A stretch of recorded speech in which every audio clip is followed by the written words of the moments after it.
中东的消息，今天带观众朋友来看到，川普这一回想要抢的就是巴格兰基地了。为什么呢？这一次其实又是要对准大陆，这一次希望能够对准的是大陆的核武心脏。那么他会重回这边吗？帝国坟场再次的燃烧吗？今天会一起的来做关注。来看到这是最新消息，因为是川普在18号正式对外宣布的。他说现在美国方面正在和塔利班我们在做谈判，为什么呢？要寻求可以控制在阿富汗这边的巴格兰空军基地。他也很直白的说，原因就是因为呢，这个是很重要的，这里是离大陆的核武制造地只有1个小时的一个重要的一个基地，它同时也是世界上最大的一个空军基地。那么，川普说的这个有关于大陆的核制造基地，我们来看哦，它指的其实就是位在新疆这边的一个核试验场，以及正在建设的一个新型的固体飞弹的发射井。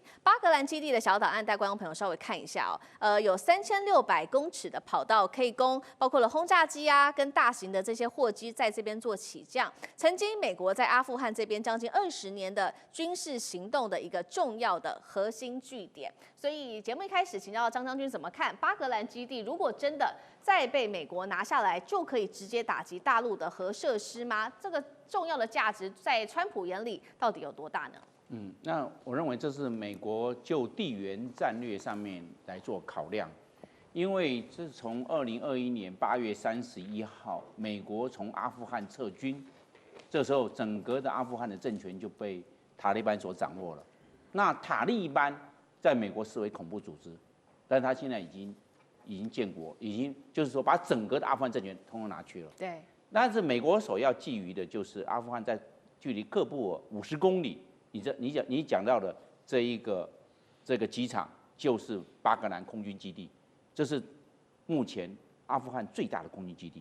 它占地非常广，77平方公里，很大。77，我们一个机场的话，大概就是5平方公里到10平方公里。我们台湾最大的空军基地清泉岗基地也只不过17平方公里，17，它77，你就知道哇，好大77平方公里那么大，那你就知道那个地方是。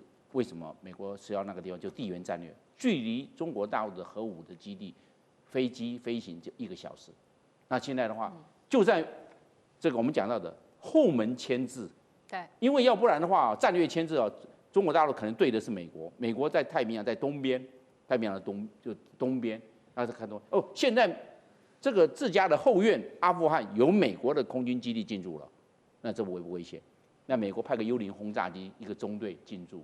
这个一起飞神不知鬼不觉，因为它逆中轰炸，直接对这个中国大陆的核武的提炼场跟它的发射井实施战略牵制、战略轰炸，是不是就到了？你现在一直看东边，现在后面有一个美国的空军基地已经进驻了，对，2个中队、3个中队进驻了，是不是在这一方面中国大陆就有所觊觎？会说我们讲的战略牵制在西边了，对，让中国大陆感觉到腹背受敌。正边的话，有第1岛链跟第2岛链的美国驻在韩国跟日本的基地，还有关岛，这是正面。后面也有了，要进来了，变成双面牵制。所以美国是由单面战略牵制变成双面战略牵制，就看到了这个巴格兰空军基地了。那这个腹地够大，而且我们知道美国参与到阿富汗战争前后20年，那阿富汗这个国家缺的是什么？缺的是资金，缺的是科技。缺的是这个市场，因为阿富汗很穷啊，阿富汗是个内陆国家，不靠海啊，所有都要靠陆地去运输，靠空运啊，那靠什么？靠美国的技术给它进去，美国的资金进去就去吸引了。那交换条件，这个巴格兰空军基地是不是就被美国所拿去？所以，但是我认为要看塔利班的政策方向有没有调整，还是一直在请中，还是他要压双边？我认为压双边的可能性会存在，因为毕竟美国曾经进驻阿富汗。好，那接下来就是看阿富汗的态度，等一下请汉庭来继续帮我们看。那刚刚将军特别提到了这个双面牵制嘛，所以我们就要来看说接下来这个美国会如何在这边来驻守。那其实呢 ，CNN 也做了一个报道说，川普政府内部其实呢早在3月就已经开始讨论这个议题了，不是现在才提出来，就是他想要重新夺回巴格兰，理由有几个，第一个。除了监控大陆的边境、掠夺阿富汗的稀土矿之外，还包括要打击 ISIS 跟重启外交据点。现在的重点就是这个塔利班会不会点头？川普有这样子的筹码可以去说服吗？如果硬在抢，大家也会担心说美国会不会再次的陷入？因为阿富汗一直有帝国坟场这样的一个称号，会不会让自己又再次的陷入在这当中呢？汉庭怎么看？这当然是一个很雄心壮志的战略雄心哈，但是呢，你要重夺巴格兰基地的计划，在现实面临着巨大的考验，所以很多人就直接认为他根本是在吹牛。第一个关键的军事可行性上，就巴格兰基地目前完全就在塔利班的掌控之下。重夺基地，那美国就必须要采取彻底的军事行动，就意味着要冒险的派出所有的所谓的地面部队和空军的力量，要来进入阿富汗。那等于重新开启一场新的阿富汗战争。那前面才说这里就是帝国坟场，从大英帝国、苏联到美国，无一例外，全部都在这边遭受重创。而第二个后勤补给的问题，那就算美军成功夺回基地，你如何维系运作呢？巴格兰基地四面都被阿富汗的国土包围，那最近的国境以外又是巴基斯坦。那如果没有塔利班的同意，那美军的物资啊、人员的补给都会极度困难，完全仰仗空运，这会耗费天文数字。所以川普讲的当然是这个听听就好。那如果我们来看一下，如果只是透过谈判的筹码来试图得到一些交换呢？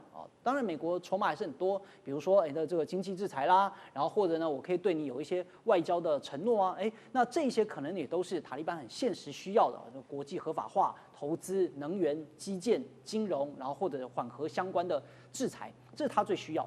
可是塔利班有没有可能会为了这些事情而放弃他自己的国家主权？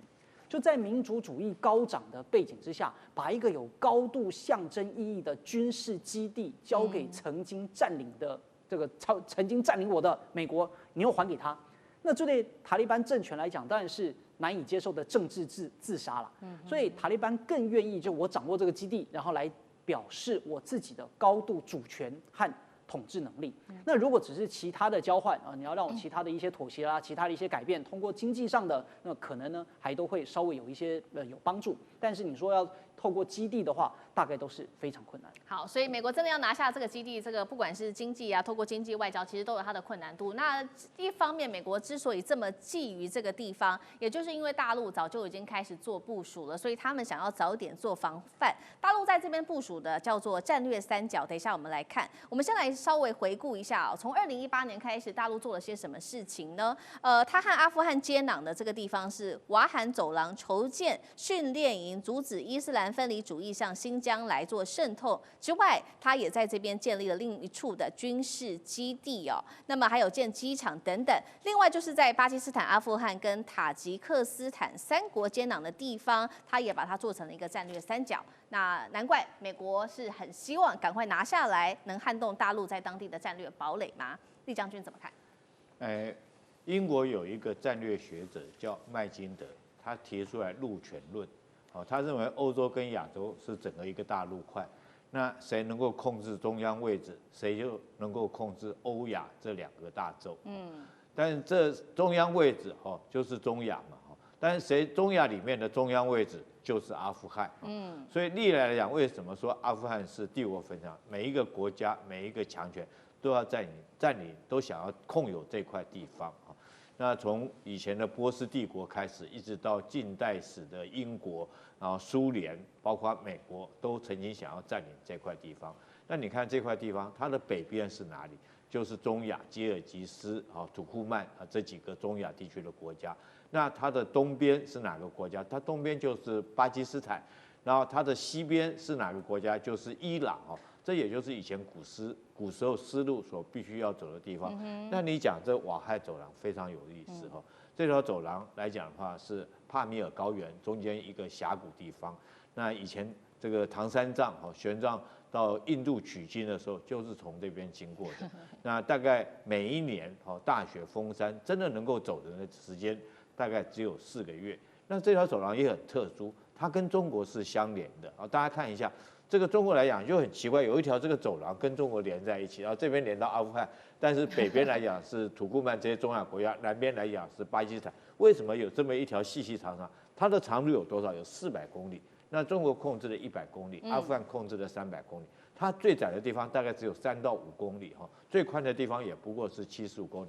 为什么有这么一条狭长的走廊啊，在这边不被其他国家占领呢？这就很有意思了。因为英国哈当初跟俄罗斯在互相，一个是在印度嘛哈，向北边要扩展它的势力范围。那苏俄来讲，苏联来讲要向南控制，双方在这边碰到了，就是瓦罕走廊这边碰到，那大家协调好说，你也不要向北进，我也不要继续向南进，啊，大家保持这个地方的真空，这条走廊就叫做瓦罕走廊。所以由此你就可以知道，这个阿富汗它在地缘战略上面重要，但是为什么没有一个国家能够控制这块地方？我觉得有几个原因，第一个是它的民族性非常的复杂哈，它除了说是各种种族人都有，我们最常听到的，就是包括到塔利班，包括到这个巴基斯坦的俾路支哈，也是它里面一个组织哦。第二个来讲，这个土地上面它就是高山多元，那不管是那当年苏联要占领这个地方，要扶持他所支持的政权，那美国就支持相对的力量，来跟这个苏联来对抗啊，所以都是高山，你就没有办法去占领。那同样的，这个美国到阿富汗的时候，这个扶持阿富汗的政权也是被塔利班到最后因为这个地形所打败，所以这个高山地形事实上也不适合大军作战啊。那未来来讲的话，我认为说是中国可能可以借着跟塔利班之间改善关系，因为阿富汗现在民间确实是很穷，它急需要一笔的这种资金，那这笔资金又被美国控制在手上，那美国大概想借着这笔资金，这个跟阿富汗重返阿富汗要这个战略要地这个机场，但是我认为中国是绝对不会的，因为当年来讲的话。